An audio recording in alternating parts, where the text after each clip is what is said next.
জয় মা সামলেই। সময় এখন ঘড়িতে বিকেল 5:50।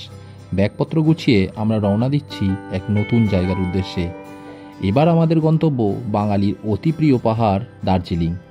আর যাত্রা শুরু হচ্ছে উড়িষ্যার সম্বলপুর থেকে, কারণ কর্মসূত্রে আমরা এখানেই থাকি।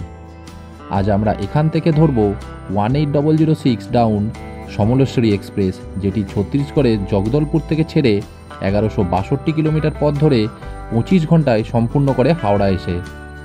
যারা উড়িষ্যার কোরাপুট, জগদলপুর, সম্বলপুর ও হীরাকুদ ঘুরতে চান তারা এই সমলেশ্বরী এক্সপ্রেসে আসতে পারেন।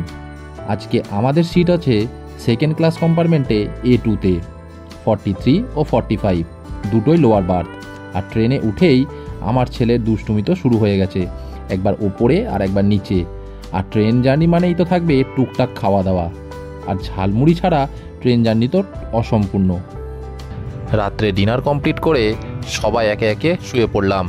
আর যখন ঘুম থেকে উঠলাম তখন দেখি বাইরে সকাল হয়ে গেছে। ট্রেন তখন ছুটে চলেছে তার নিজস্ব গতিতে। দরজার কাছে দাঁড়িয়ে এসে দেখলাম তেমন কিন্তু ঠান্ডা পড়েনি, যতটা ঠান্ডা আমাদের উড়িষ্যাতে পড়েছে। ট্রেন সাঁতরাগাছি ঢুকতেই একটু ফ্রেশ হয়ে আমরা রেডি হয়ে নিলাম হাওড়া নামবার জন্যে।